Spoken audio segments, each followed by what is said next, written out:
Christ Universal Temple Ensemble.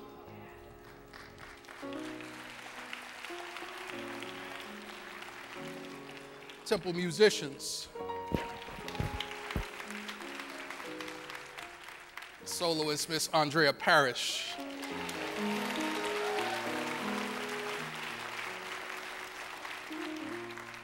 Conducted by Mr. Martin Woods.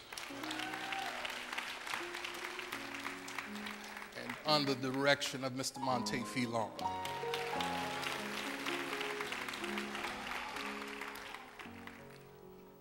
I'll bet my tithe money on the Christ Universal Temple Ensemble.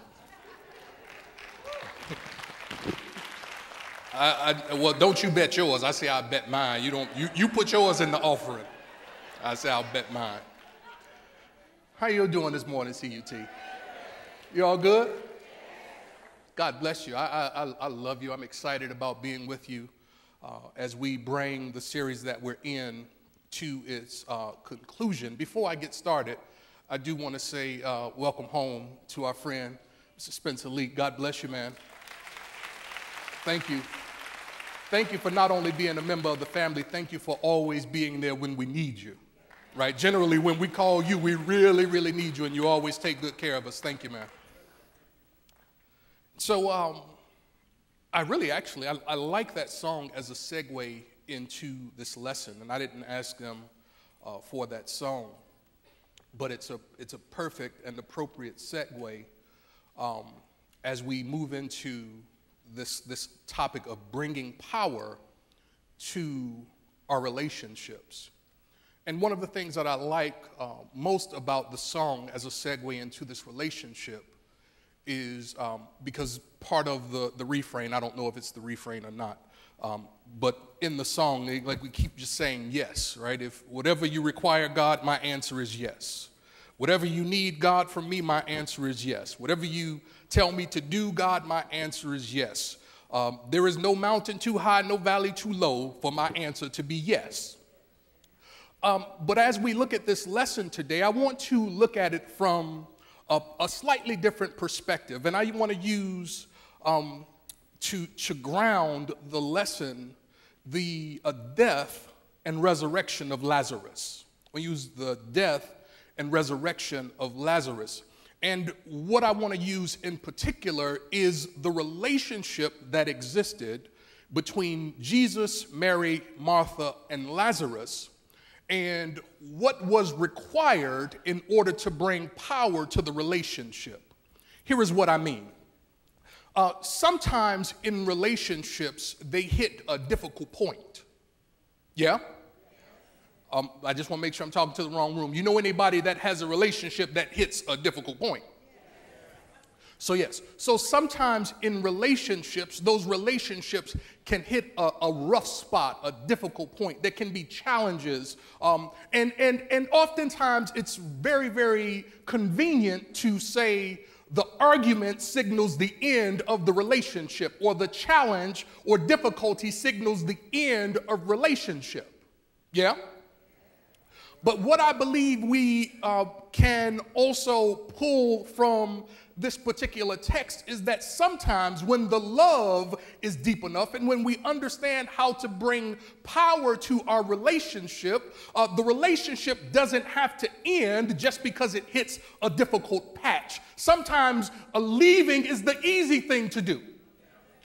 And what I believe we see Jesus doing in this particular text, and I want to just pull some of it out of it for you in just a second, but what I see Jesus doing in this text is moving through some challenges that caused him to resurrect what appeared to be dead.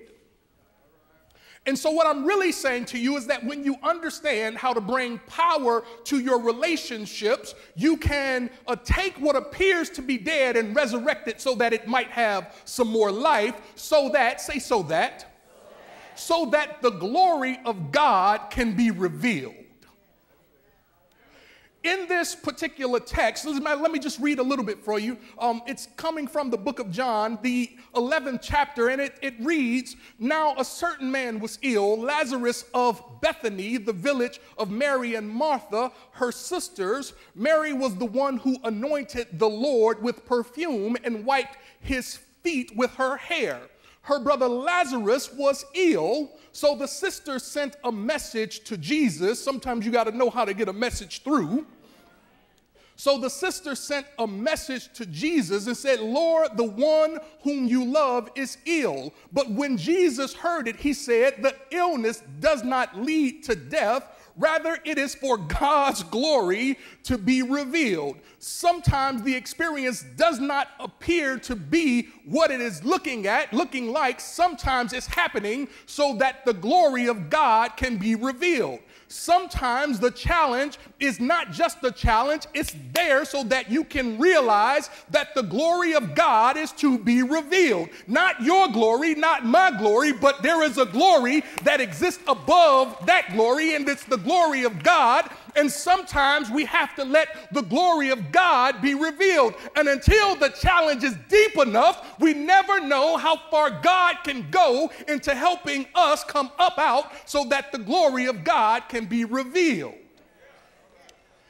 Let me keep reading. It said, "Accordingly, though Jesus loved Martha and her sister and Lazarus, after having heard that Lazarus was ill, he stayed 2 days longer in the place he was.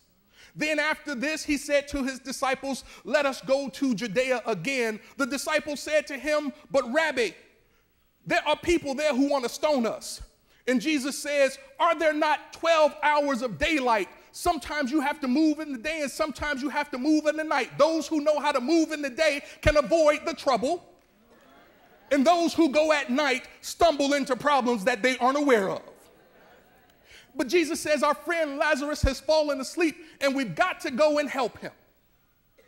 And so Jesus gets to Bethany. And when he gets to Bethany, the power of the relationship is realized.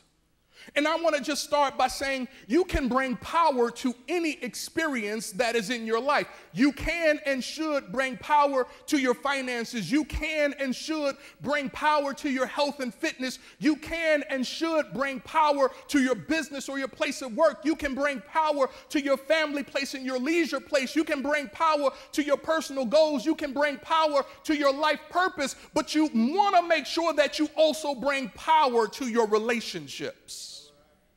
See, a relationship is a state of connectedness that happens through our involvement with other people. This connection is often made in any number of ways, but the relational bonds that form make an emotional connection, say emotional connection, between people. Now, if you're like most people, you probably define yourself by your relationships. Because relationships help us shape and mold our identity. Our relationships can be a point of pride, or they can be a drag on our self-esteem. Our relationships can sometimes be full of pleasure, or they can be awfully full of pain. Relationships are often difficult to develop, maintain, and sustain, but they are necessary, say necessary, to our personal learning, growth, and development. See, some relationships you attract, say attract. Some relationships you attract just so that they can help you learn, grow, and develop yourself. So what I want to offer you today is that relationships can be one of the potential ways in which God's glory is revealed through us. Some time ago, the Carnegie Institute said that 90% of the people who fail in their life's work do so because they cannot get along with other people. You've heard me say it before. We are hardwired for relationships. The way we interact with others, the acceptance or rejection we experience with those interactions, how we perceive the voices we hear from the people we want to be connected to. It all impacts how we experience the past, the health we have in the present, and the hope we have to the future. See, relationships influence all of us to some degree or another. But the good news is that we are not left to the whims and ways of these interactions, regardless of whether your relationship is positive or negative, constructive or destructive, whether it's healthy or unhealthy. You can always bring power to your relationships if you realize that you have power. You always have power. See, sometimes our relationships are challenging. Relationships can also be one of the most consistent, approving places for the soul's growth and God's good. And so we have to be able to realize our power. We say power is the idea in divine mind of authority and dominion. Is that right? Power works in our life as our ability to do, our ability to accomplish, our ability to produce, our ability to master. So never let yourself believe for a moment that in an experience or in a relationship you are without power. See, it doesn't matter what the content or context of the relationship is, you are never without power. See, what it might be is not that you are without power, but rather that you have not taken authority and dominion over the thing that's showing up. See, if a power expresses through our authority and dominion, sometimes we have to take authority and dominion over what's showing up and stop just letting what show up slap us upside the head and make us believe that we just have to take it. You have authority and dominion. You are never without power. Even when you give your power away, you still have power in reserve. So you're never powerless in your relationships, but you may not know how to turn the power on.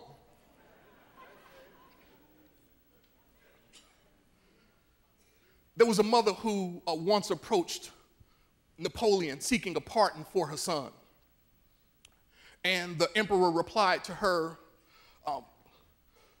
that the young man has committed this certain offense twice, and justice demands that he die. And the mother said, but Emperor, I'm not asking for justice. She pleaded, I'm asking for mercy. And the emperor said, but your son does not deserve mercy. And the woman keenly said, well, Emperor, it would not be mercy if he deserved it. Now, I don't want you to miss it. I don't want you to miss how subtle authority and dominion can be. Just because the position is above does not mean that your power is below. And so the emperor said, if it is mercy that you're asking for, it is mercy that you receive, and your son will go free. Because when you understand that you always have power, it's not related to your position, it's related to what is invested in you. Are you with me? So you always have, repeat after me, I always have the ability to do, I always have the ability to produce, I always have the ability to accomplish, I always have the ability to master. No one can take this from you, so you are always positioned to bring power to your experience. Are you still with me?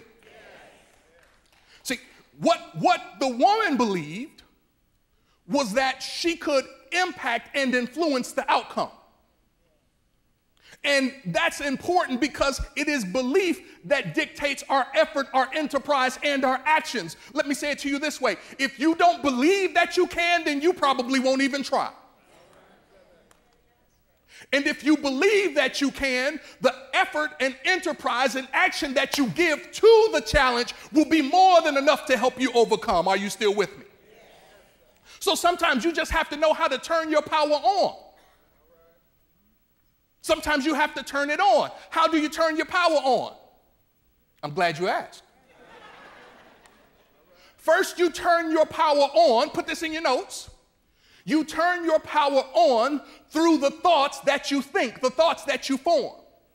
See, power is unlocked through the formation of your thought. Ooh. Oh, I just gave it to you right there. I just gave it to you right there, Ron. Power is unlocked through the formation of your thinking, through the formation of your thoughts. So when you think in alignment with the outcome you desire, then the power that always is begins to shape and form the invisible substance to bring forth the experience you've been thinking about. So the more I think about the problem, the more problems I form. The more I think about the possibilities, the more possibilities I form. The more I think about the promise, the more promise I form. And the more I think about prosperity, the more prosperity I form. So you have to be able to turn your power on. You turn your power on through the formation of your thoughts. We say it this way: what I think about. Yeah, come on, act like you know it.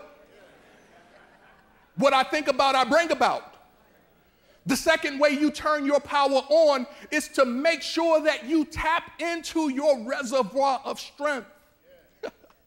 See, the thing about a challenge is it tends to meet you at the level that is just above your ability to demonstrate on the level that you're on.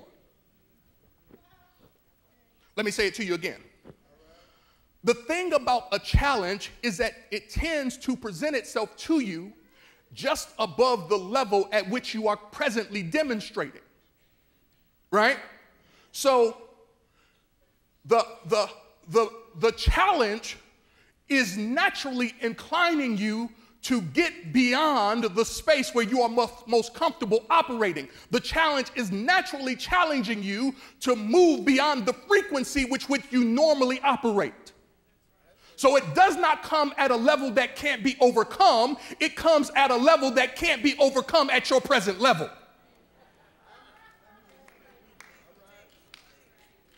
Yeah, I just gave it to you right there. You get that. Life is good from here on. So the two ways that you turn on your power is through the formation of your thought, one, and then the accessing of your reservoir of strength, or to put it plainly, to just get back to God. Say, get back to God. So now, are you ready to bring power to your relationships? Okay. So now when we look at how power worked when it came to the relationship with Jesus and the relationship that he had with Mary and Martha and Lazarus, the first thing I want us to catch and not miss is how Jesus approached the news when he got it, right? He in the moment, he was not moved by the challenge. In the moment, he was able to realize that the experience does not lead to death, but rather it is for God's glory to be revealed. Are you with me? So that God's glory can be revealed. Now, when we just take a cursory glance at glory in the revealing word, we find that a glory represents the realization of divine unity. Are you still with me?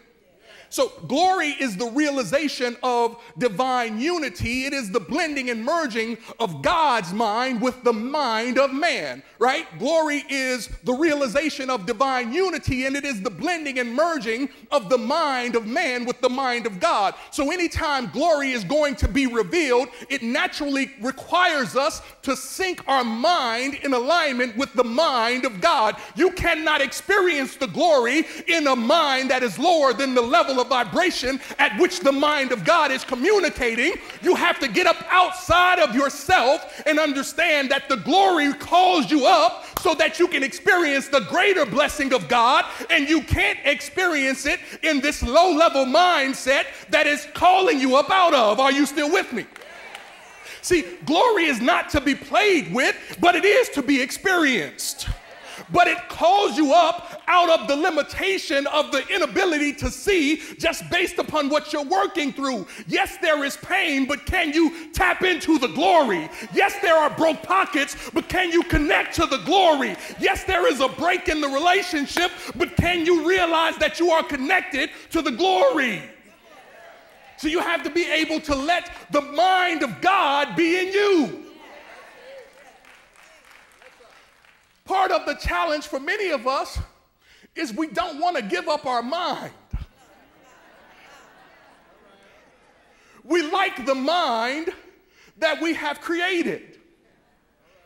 We like who we see ourselves to be. But the mind of God is always challenging us to the greater self.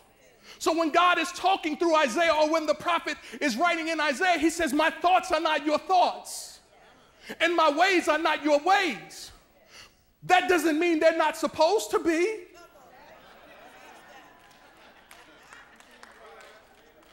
God's will is not broken body, pocket, relationship, mind, peace. That is not the will. The will is good and very good. Oh, the will is life and, come on, who said it? The will is life and that more abundantly. The will is joy unspeakable. The will is peace that passes all human. See, this is the will.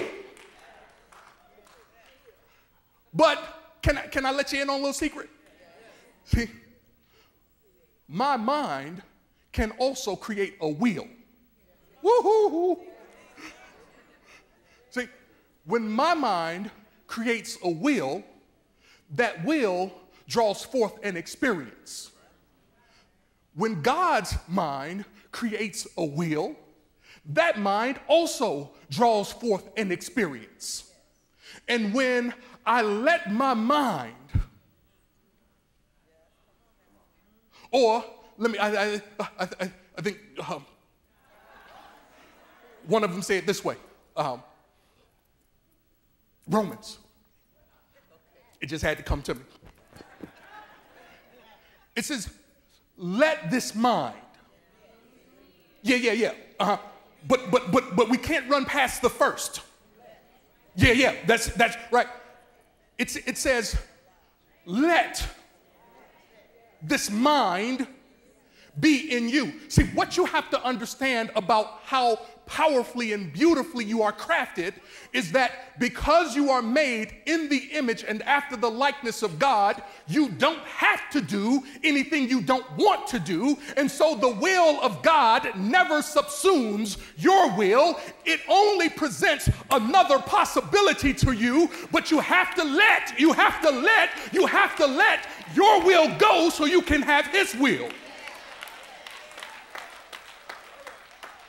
So then, if I want a better experience, I have to let, oh man, that just blew my mind. Because if I'm having a lesser experience, I am letting the lesser experience remain because I won't change my mind to a higher experience. Oh man, that's too much for me. That's too much for me. That's too much for me.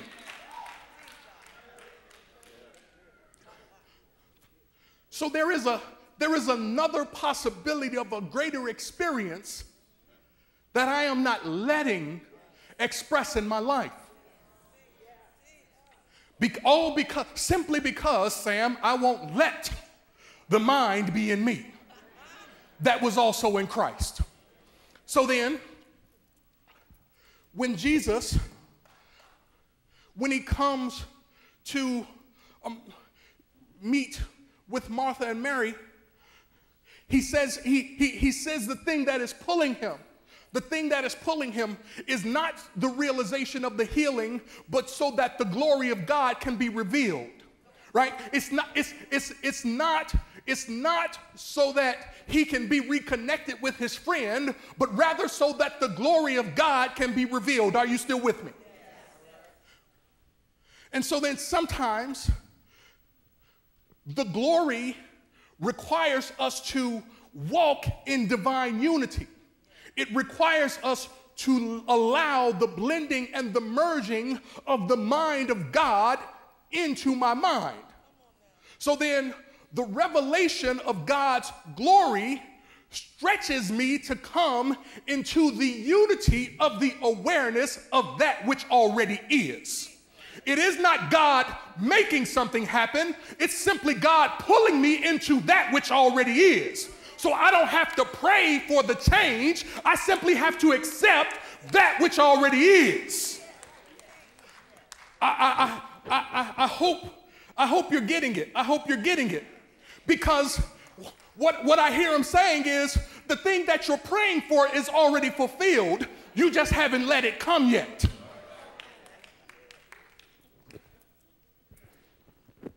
So then,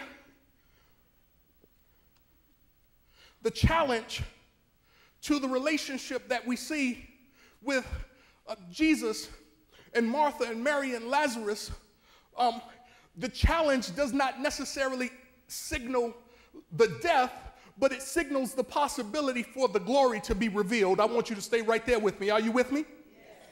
All right. So then the scripture says that Jesus loved Mary and Martha and Lazarus. These were his people. You know what I'm saying? These are his folks. These are the folks that he gets down with. When he comes to Bethany, this is who he kicks it with. You know what I'm talking about? But what we also see is that it's Mary and Martha who encounter Jesus, Martha first, and then Mary who encounters Jesus before he ever gets to the place where Lazarus is. See, because sometimes in relationships, if our emotions are not balanced, emotions can run high. And sometimes it's not the death that ends the relationship, it's the emotionality or either emotionalism. Are you with me? So Mary and Martha and Lazarus lived in Bethany. Yeah? And as they live in Bethany, we should know that Bethany has some significance around what it represents. Bethany represents the place of mourning. Bethany represents the place of wailing. Bethany represents the place of agony. Bethany represents the place of difficulty. How many of you know that some people are just not happy until they make you sad? See, there are some people who just have a Bethany mindset. It does not, there are some people who can find the cloud around every silver lining. There are some people who can't see that donut, but they can see the hole right in the middle. There is a Bethany mindset. There are some people who walk in a dark room and right away they start to develop. It's a Bethany mindset. So what Jesus is walking into is he's walking into an experience with love and negativity is attached to it. Are you with me? And so one of the things that you have to be able to do is estimate what comes with the relationships that you are attached to. You have to be able to emotionally navigate or use your emotional intelligence to navigate the sea of negativity for if you're going to let the glory of God be revealed. Because it's not the negativity that is the challenge. It is the mind in you that perceives the negativity. Yeah, I know, you ain't like that. You ain't like that. You ain't like that. Nope. Don't tell me. Don't tell me that I am responsible for how they are showing up. And you're right. Earl, I'm not saying that the rest of them are responsible for how they show up. What I am saying is that you are responsible for what you do with what you see in them. Because I said to you earlier, the first step in turning your power on is through the formation of thoughts that are happening within you. So what you present to me and how I read it or interpret it are two distinct things. You can present your picture, but I have the right to interpret what it is. It's just like looking at a piece of art. Somebody don't see nothing but a clay pot, and somebody else sees $1 million masterpiece. It depends on the eye and the awareness of the beholder. Are you with me? And so Jesus goes into Bethany means that he's going into this place of wailing and lamentation and agony and affliction. He is walking into this demonstration, but he has to go into it with the ability to be emotionally intelligent. Put this in your notes. When it comes to emotion, you want to be able to perceive, understand, use, and manage emotion in a way that works for whatever it is you're trying to do. If you're trying to experience healing, then the consciousness that you have to go in with must be able to perceive, understand, use, and manage the emotion in a way that facilitates the healing. Let me say it to you this way. Just because they upset and ready to argue doesn't mean that you have to be. You put it right there. So I can get it right. I can eat it right there. Just because they tripping Chester don't mean you have to trip. I heard you. I heard you. Put that on the plate where we can eat it. I got you. You know, I've been to school, so I got the.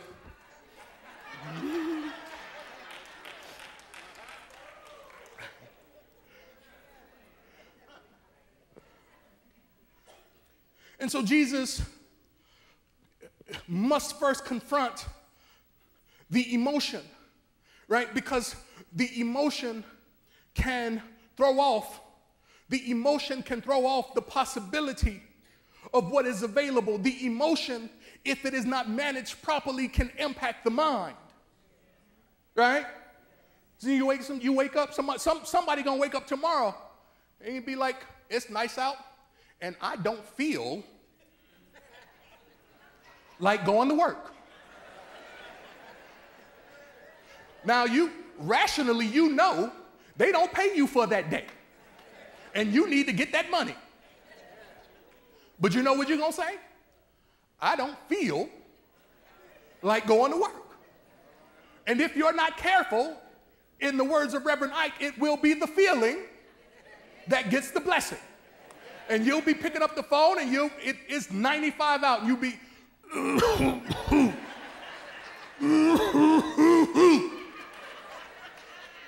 let me keep going. So as we bring power to the relationship, we must also be able to use the power to manage the emotion. That's my point, right? To allow the Christ presence within you to let the power also impact and greet and manage the emotion. Now, the scripture says that Jesus stayed 2 more days in the place where he was. And as we exegeted, it cuts 2 ways. When it says that he stays in the place where he was, if we look at it from a practical standpoint, we can see it 2 ways. One way, when he stays in the place where he was, it's often where many of us stay when we have a challenge in a relationship. We stay on the side of our position in the argument.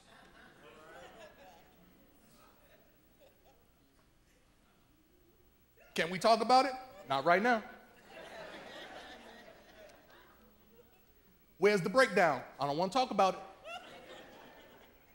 When are we going to talk about it? Maybe later, maybe not. Do you think you was right? It don't matter if I was right. This is my position now. So we fix ourselves on whatever side of the argument we have decided, say decided. We fix ourselves on whatever side of the argument we have decided is right for us in that moment. And so it doesn't matter whether it's right or not. This is the position I've taken. And so I just stay. The other way to approach it is that Jesus stayed because he was not yet clear on what it was he was to do before he left. See, sometimes we run back to fix stuff when we haven't fixed ourselves yet, right? We're trying to get something right when we ourselves haven't gotten right yet. And so there is value to staying in the secret place so that you don't also bring the emotionalism of the experience into this encounter. Are you with me? And so Jesus then goes to Bethany. But the scripture says, he says to his disciples, when the disciples challenge him as he's telling them we need to go, and the disciples say to him, listen, man, there are people out who want to get us. There are people who want our head. There are people who are literally coming after us.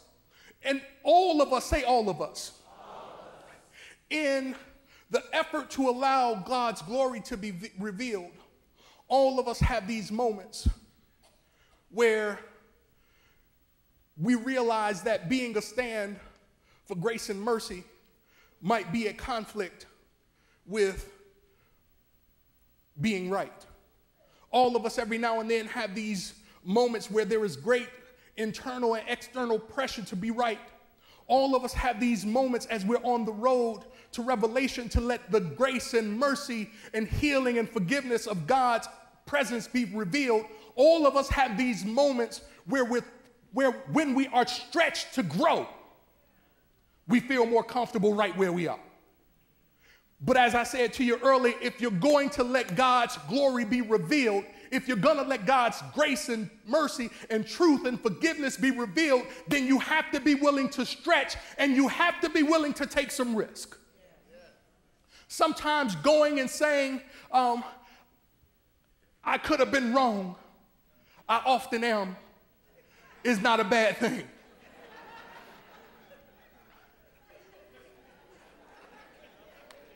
Sounds like I got one or two witnesses. I'll take them.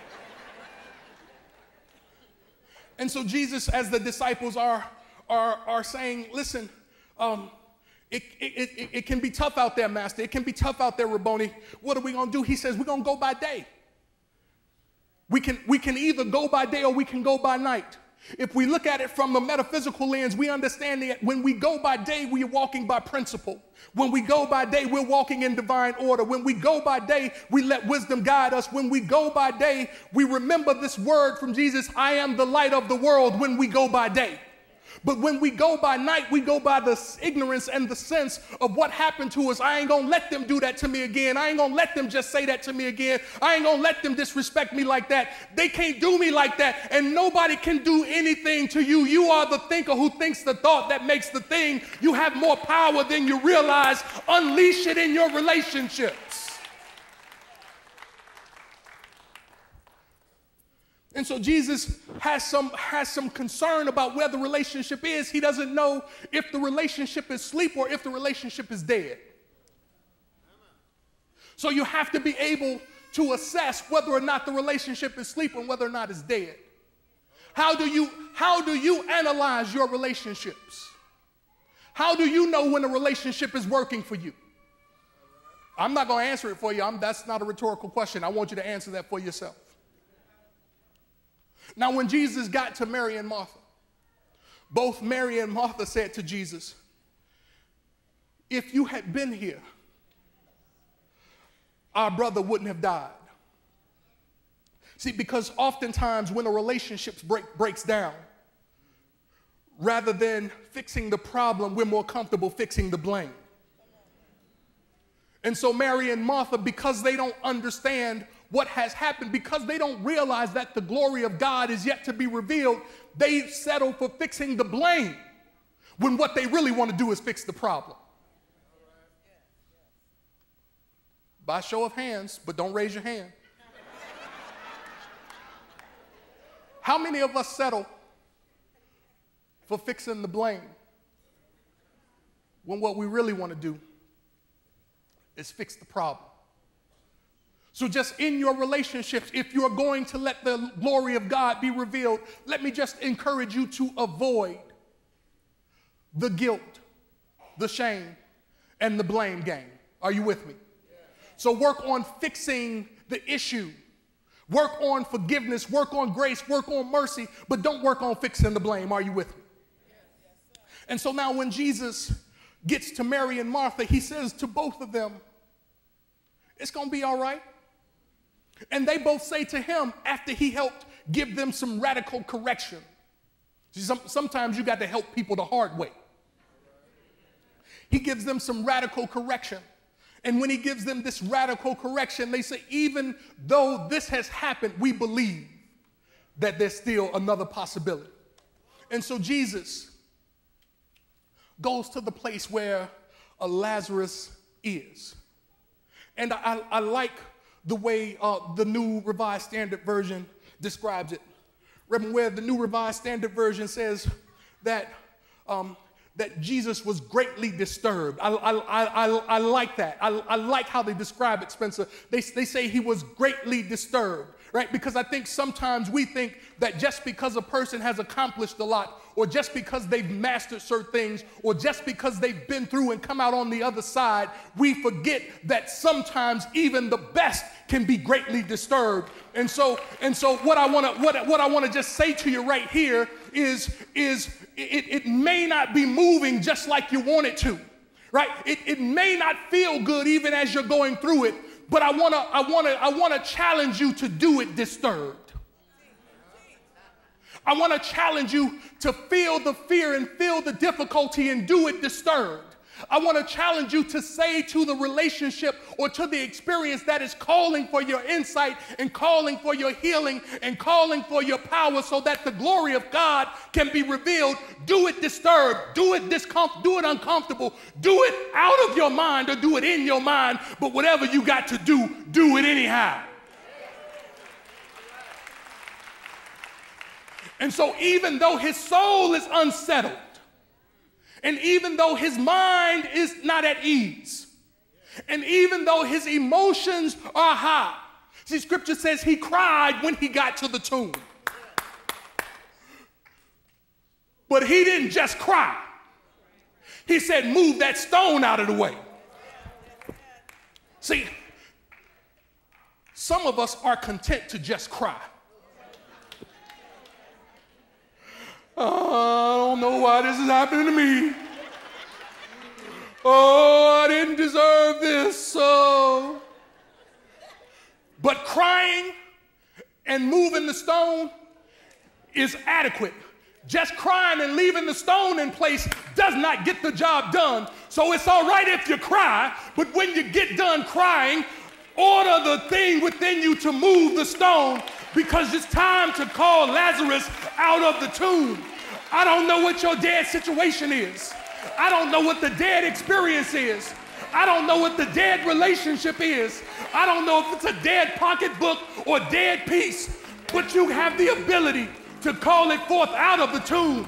And this is what you say to it: Lazarus, Lazarus, Lazarus, Lazarus, Lazarus, come on out.